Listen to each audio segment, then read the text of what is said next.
coming up next. Depending upon how well you want to do, particularly if you're starting a company, you need to work super hard.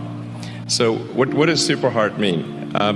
Well, when my brother and I were starting our first company, instead of getting an apartment, we just rented a small office and we slept on the couch. Welcome to the Mindset Evolution YouTube channel, where you'll find the best videos around the mindset to start creating wealth, abundance, and freedom. So if that interests you, please do subscribe, hit that like button down below, and turn on bell notification. It makes me feel driven so I can keep creating more high-quality content for you guys. Thanks! Watch the entire video so you get to know the 5 rules on how to be financially independent and the secret bonus, spoken by a man who doesn't need introduction, Elon Musk. Rule number 1. Be passionate about your projects. Really liking what you do, whatever area that you get into, given that, even if you're the best, there's always a chance of failure.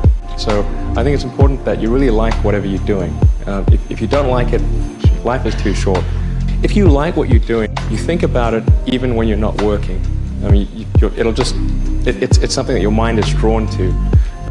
And if you don't like it, you just really can't make it work, I think.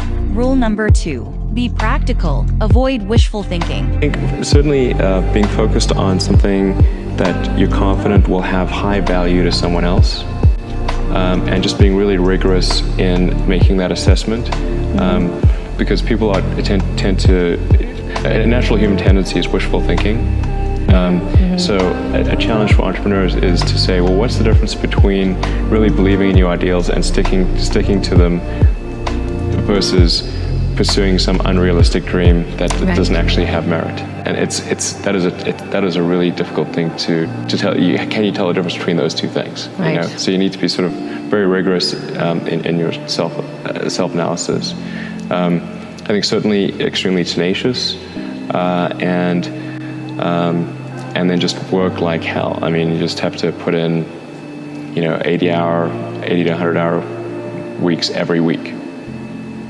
Gosh, and then a lot of work. All those things improve the odds of success. Okay.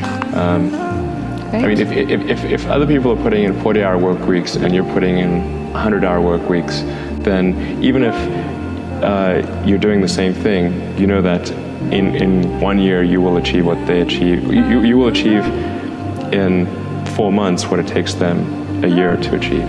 Rule number 3. Be useful for society. So one of the, I think, most common questions I hear ambitious young people ask is, I want to be the next Elon Musk. How do I do that? Obviously, the next Elon Musk will work on very different things than you did, but what have you done, or what did you do when you were younger that you think sort of set you up to have a big impact? Well, I think first of all I should say that I did not expect to be involved in all these things. So the 5 things that I thought about at the time in college, which is now quite a long time ago, 25 years ago,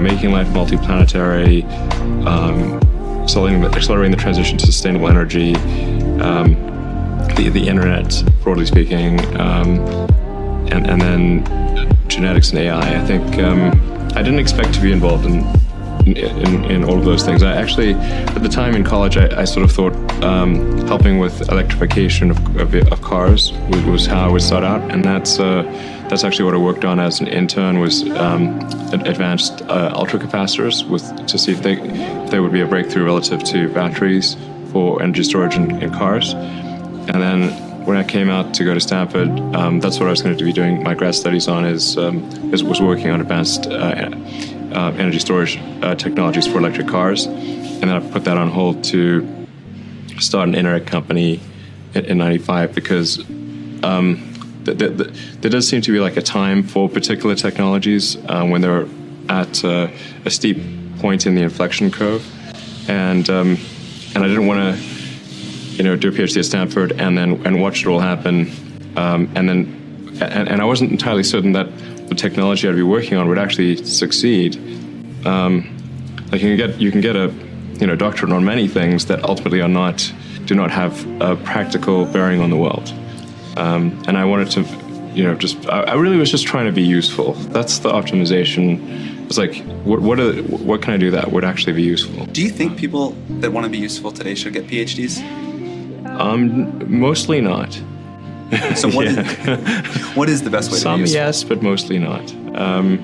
How should someone figure out how they can be most useful? Whatever this thing is that you're trying to create, what would be the utility delta compared to the current state of the art times how many people it would affect?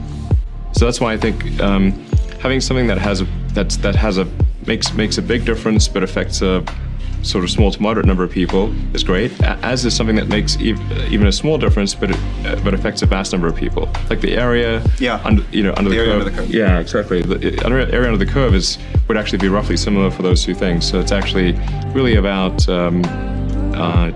just trying to be useful and matter. And then when you're trying to estimate probability of success, so you say this thing will be really useful, good area under the curve, I guess to use the example of SpaceX.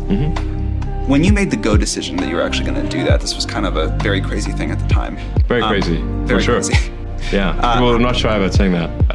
But I kind of agree. I agreed with them that it was quite crazy. Crazy if the objective was to achieve the best risk-adjusted return.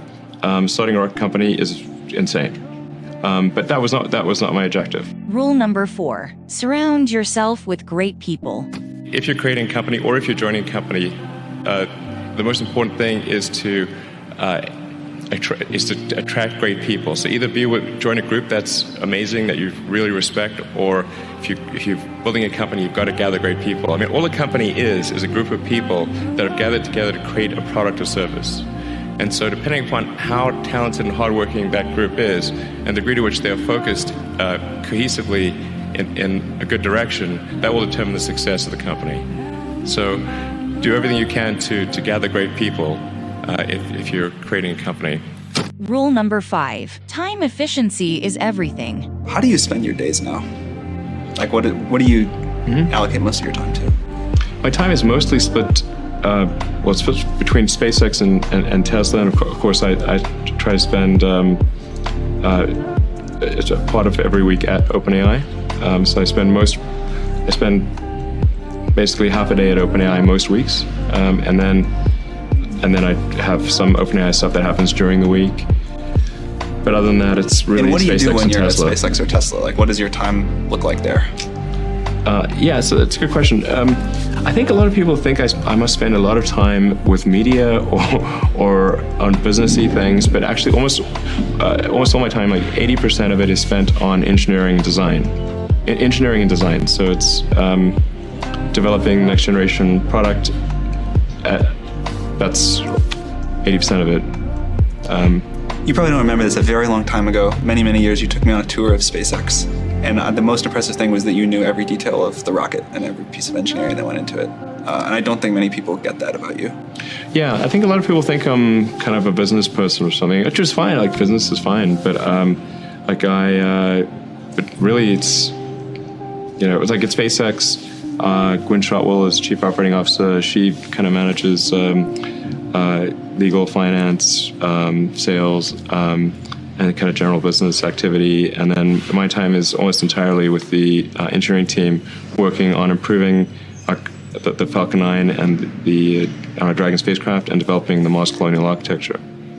And then at Tesla, it's working on the Model 3 and some in the design studio, typically half a day a week, dealing with aesthetics and look and feel things, and then most of the rest of the week is just going through engineering of the car itself, as well as engineering of the factory. Bonus: nothing beats hard work. Depending upon how well you want to do, and particularly if you're starting a company, you need to work super hard.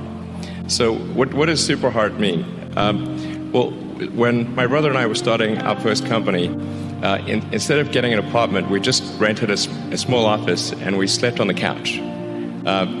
And we showered at the YMCA, and we're so hot up we had one computer, so the website was up during the day, and I was coding at night, 7 days a week, all the time. And I sort of briefly had a girlfriend in that period, and in order to be with me, she had to sleep in the office. So work hard, like every waking hour. That's the thing I would say particularly if you're starting a company. And I mean, if you do simple math, you say like, okay, if somebody else is working 50 hours and you're working 100, you'll get twice as much done in the course of a year as the other company. Hope you're all driven to crush it and create the abundance and freedom you deserve. Let me know what project you are planning to build. Please subscribe, like the video, and comment down below. Check out the other videos that will help you to evolve your mindset. Cheers.